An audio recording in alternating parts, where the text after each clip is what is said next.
Et si tout ce que nous pensions savoir sur notre place dans l'univers n'était qu'une illusion? Et si, juste au-delà du voile rouge de la poussière martienne, se cachait un secret ancien, trop colossal pour être ignoré? Une vérité, oubliée des âges, effacée des livres, dissimulée au grand public depuis des millénaires. Bienvenue dans un voyage que vous ne vivrez qu'une fois. Une exploration haletante de mystères interdits, de civilisations disparues et d'artefacts que personne ne devrait jamais retrouver. Dans cet épisode spécial d'Histoires émouvantes, nous plongeons dans l'énigme de Cydonia, sur la planète Mars. Une région glacée, stérile, en apparence, mais où d'étranges structures, parfaitement alignées, défient toutes les lois naturelles. Là où un visage géant sculpté dans la roche semble hurler à travers les âges, comme un avertissement. Et ce n'est que le début. Qui étaient les Anunnaki? Pourquoi retrouve-t-on leurs traces, non seulement en Mésopotamie, mais peut-être aussi sur Mars? Y a-t-il eu une civilisation avancée, oubliée depuis l'aube des temps, engloutie par les tempêtes rouges de la planète silencieuse? Et si les réponses à nos origines ne se trouvaient-elles pas sur Terre, mais à des millions de kilomètres d'ici? Alors, accrochez-vous, installez-vous confortablement, éteignez les lumières. Ce que vous allez découvrir va bouleverser vos certitudes. Et si vous aimez les mystères, les récits qui remettent tout en question, abonnez-vous dès maintenant à Histoires émouvantes. Et n'oubliez pas de liker cette vidéo. Ce voyage, vous ne voudrez pas le faire seul. Je regardais autour de moi, et la plaine était vide.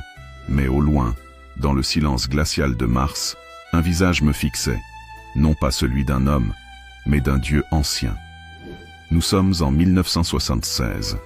La sonde Viking 1, dans un frisson technologique, survole la planète Mars pour capturer les premières images de sa surface.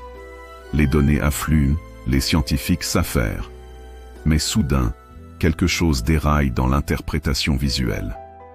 Sur une photo granuleuse de la région de Cydonia Mensae, apparaît une forme, une ombre. Non, un visage. Un visage colossal, taillé dans la roche. 2 yeux, un nez, une bouche parfaitement alignée.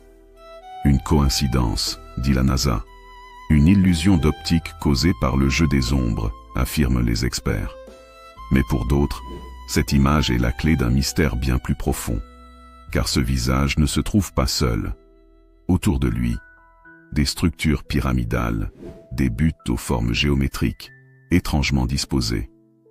Pourquoi ces formations semblent-elles artificielles?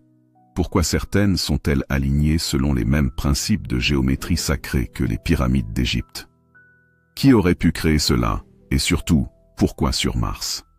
Des chercheurs indépendants, comme Richard C. Hoagland et Errol Torun, vont se pencher sur les photographies de la NASA et appliquer des outils d'analyse géométrique poussés. Ce qu'ils découvrent est troublant.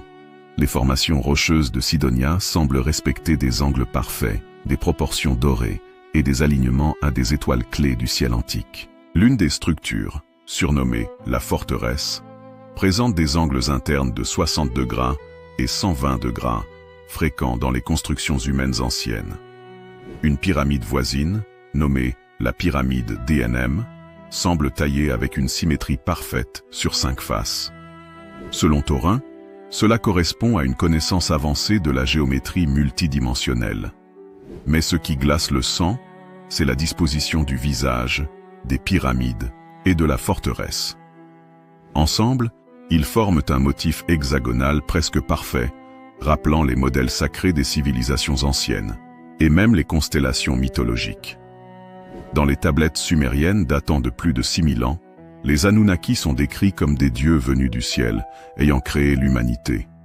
L'un d'eux, Enki, est représenté avec un visage très particulier, long, symétrique, aux traits inhumains, presque martiens. Zecharia Sitchin, dans ses recherches controversées, avance que les Anunnaki proviendraient de Nibiru, une planète au-delà de Neptune.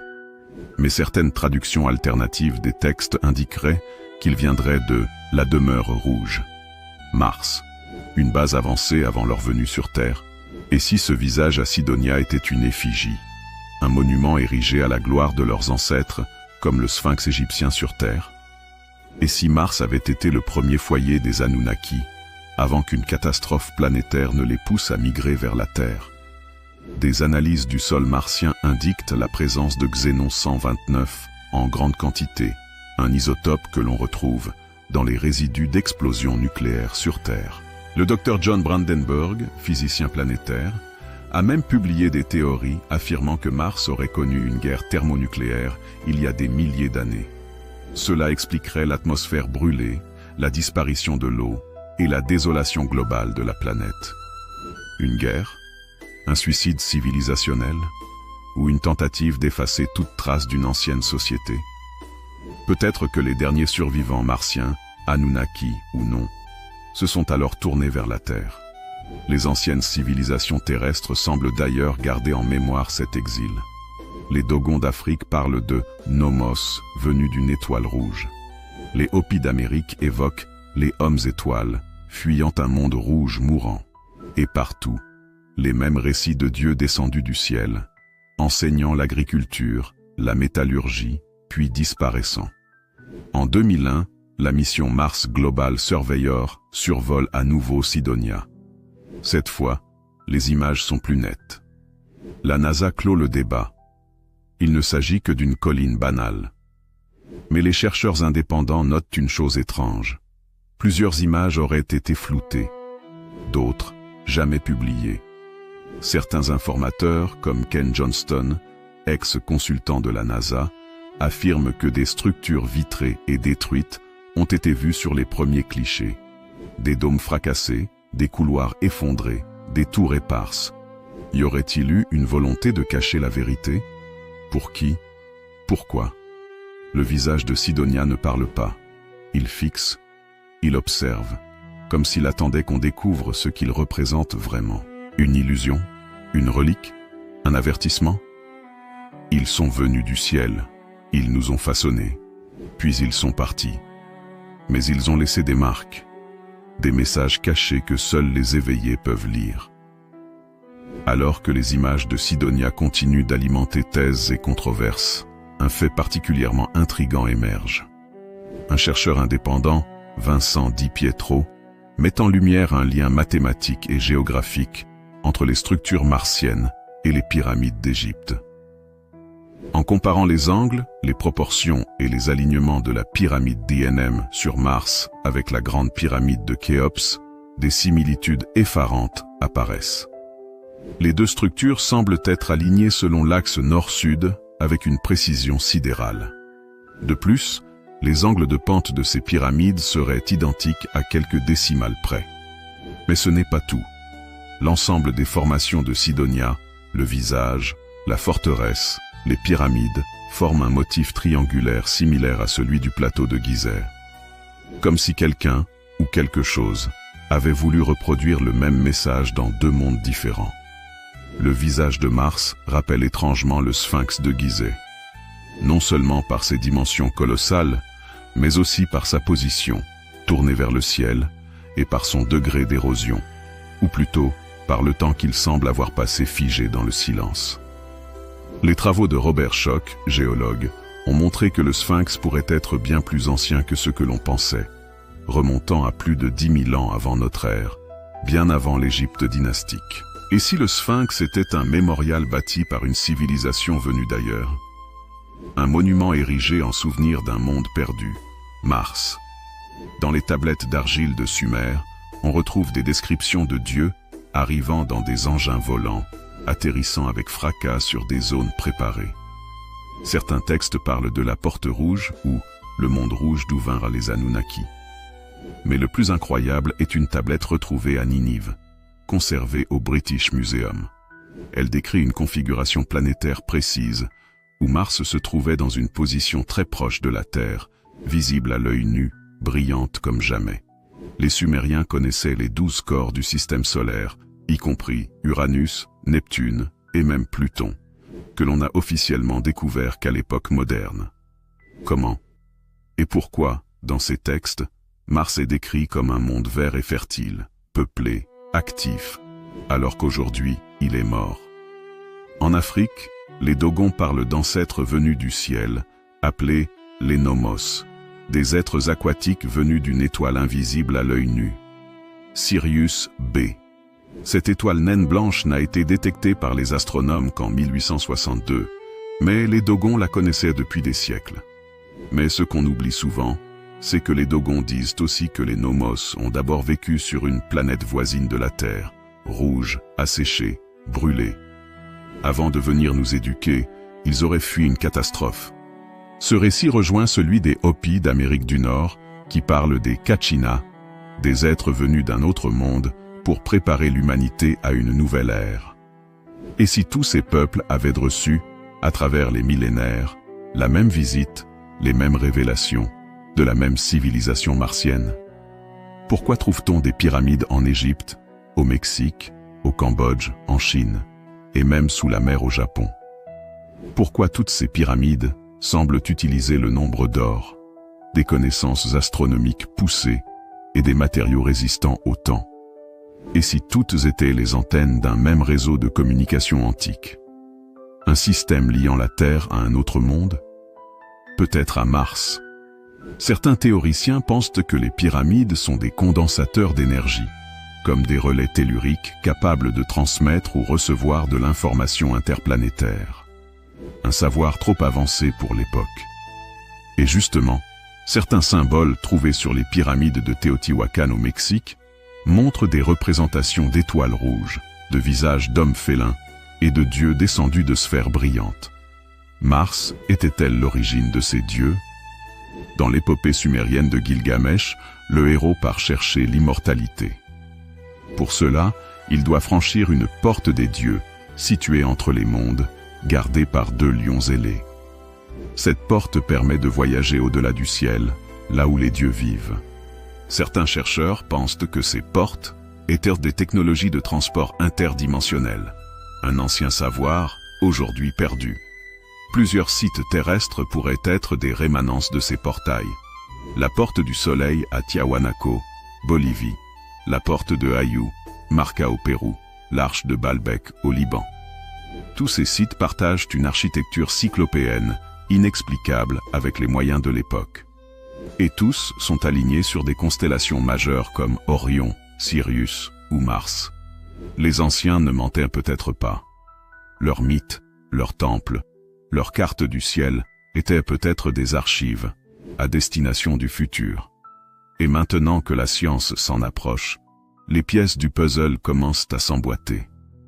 Mars n'était pas qu'une planète déserte. Elle était le premier livre, le premier chapitre, d'une histoire que l'humanité n'a fait qu'effleurer. Il n'y a pas de cendre sans feu. Et sur Mars, la poussière rouge raconte une histoire oubliée. Une histoire de chute, de trahison, de départ. Une histoire de fin du monde. Avant d'être un désert glacé, Mars était probablement un monde luxuriant. Les analyses des missions Viking, Curiosity et Mars Reconnaissance orbitée ont révélé des lits de rivières asséchés, des dépôts de minéraux formés dans l'eau et même des structures chimiques laissant penser à une activité biologique ancienne. Des réseaux de vallées comme Valle Marineris, grand canyon martien profond de 7 km, semblent avoir été créés par d'énormes débits d'eau. Mieux encore, le sol martien contient du pérochlorate, un composé lié à des formes de vie extrêmes sur Terre. Mais quelque chose a changé, drastiquement et brutalement. En 2014, le docteur John E. Brandenburg, physicien en plasma, présente une thèse troublante. L'atmosphère de Mars contient des niveaux élevés de xénon 129, un isotope que l'on retrouve surtout dans les explosions nucléaires artificielles. Selon lui, les éléments radioactifs comme le thorium et l'uranium, répartis de manière anormale sur la planète, indiqueraient 2 points d'impact nucléaire massifs, causant l'effondrement de l'atmosphère.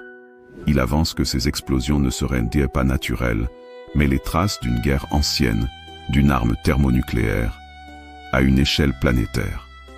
Un conflit total. Après ces événements, les analyses montrent une perte rapide de l'atmosphère martienne. La magnétosphère, protection contre le vent solaire, s'est effondrée, laissant les radiations détruire lentement toute vie à la surface. Les tempêtes de sable martiennes aujourd'hui observées, peuvent faire le tour de la planète. Certaines durent des mois. Elles sont les derniers souffles d'un monde en ruine. Tout semble pointer vers un effondrement non naturel, accéléré. Comme si quelqu'un, ou quelque chose, avait précipité la mort de Mars. Certaines images prises par les orbiteurs montrent des structures tubulaires semi-enterrées, surnommées tuyaux de verre, longues de plusieurs kilomètres. D'autres montrent des formations hexagonales, à la géométrie trop régulière pour être naturelle. S'agit-il de conduits d'aération, de bunkers enfouis? Les missions de la NASA gardent souvent le silence sur ces formations, les classant comme phénomènes naturels déconseillés à l'interprétation. Mais de nombreux analystes pensent que des Martiens auraient survécu sous terre pendant des siècles. Les Anunnaki, dans les textes sumériens, arrivent sur Terre en vaisseaux ardents.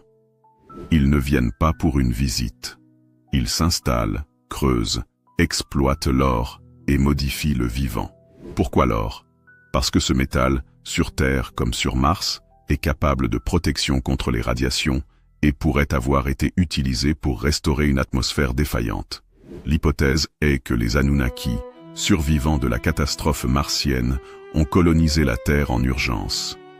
Ils auraient utilisé leur savoir pour rebâtir et nous façonner.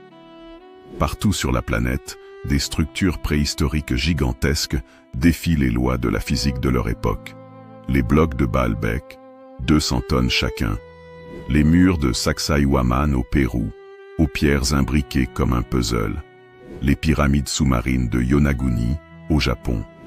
Tous semblent présenter les traces d'une technologie perdue, pré-ancienne Égypte, pré-Maya. Des artefacts, non déchiffrés, montrent des visages non humains, et même des cartes stellaires de Mars. Notre ADN contient des éléments qui restent un mystère pour les scientifiques, des segments silencieux, des fragments qui ne semblent pas actifs. Certains chercheurs, comme le Dr Francis Crick, co-découvreur de l'ADN, ont même proposé l'idée d'une panspermie dirigée. Et si notre code génétique était un message? Les textes anciens parlent d'une intervention divine dans la création de l'homme. L'épopée d'Atrahasis raconte comment les dieux, fatigués de travailler la terre, créèrent les humains en mélangeant leur essence avec de l'argile.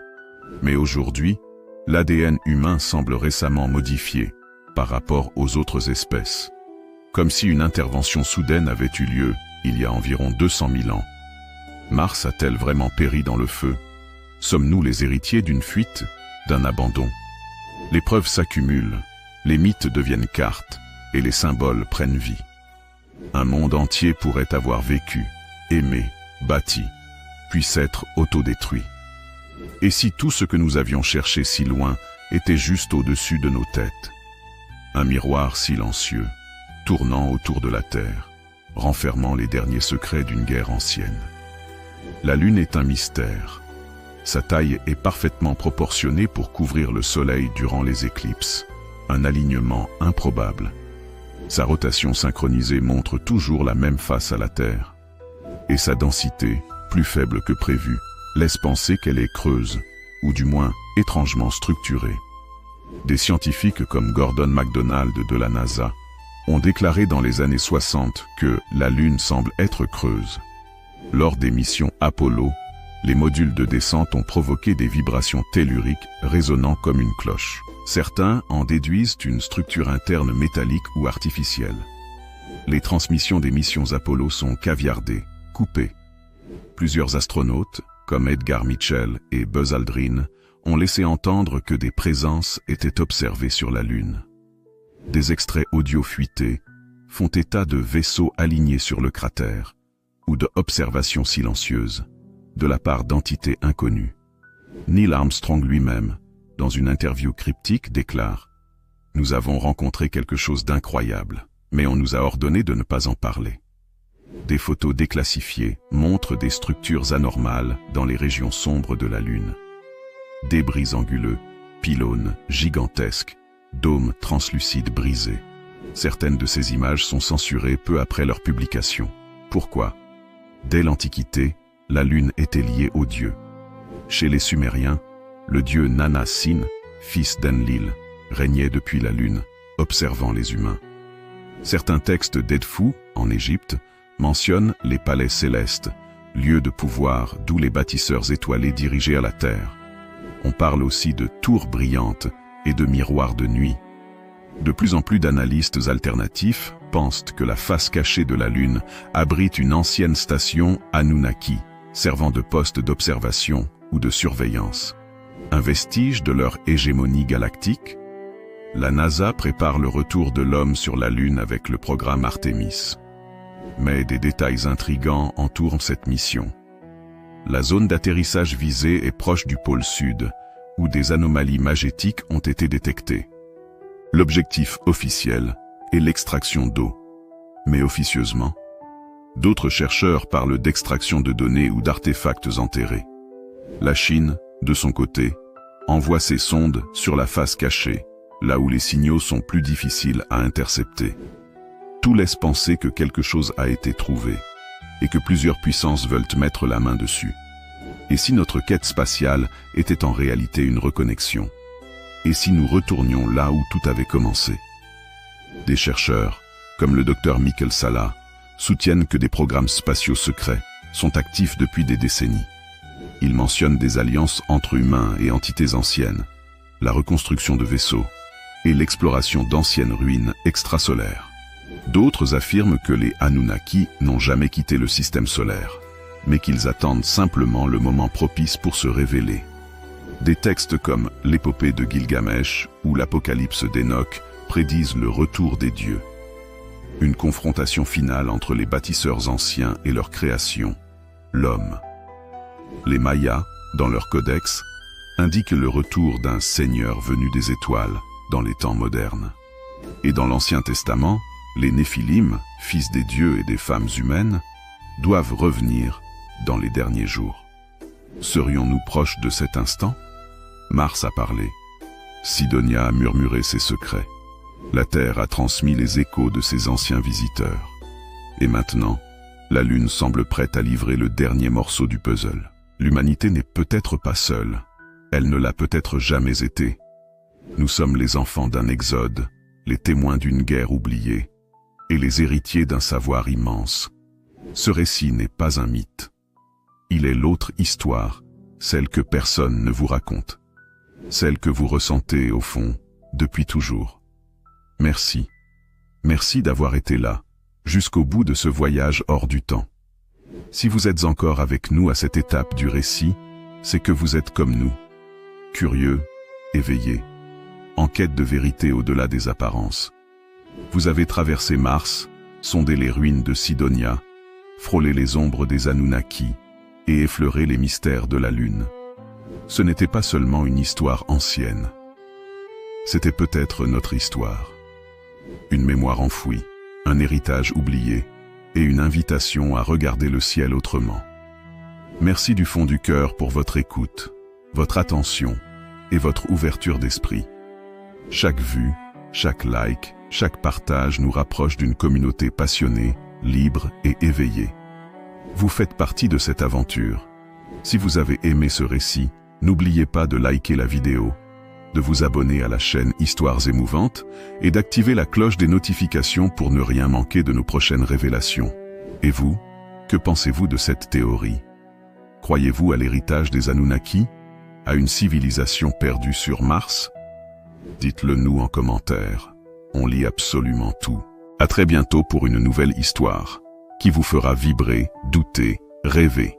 Car ici, sur Histoires émouvantes, chaque récit est une porte vers l'inconnu. À la prochaine.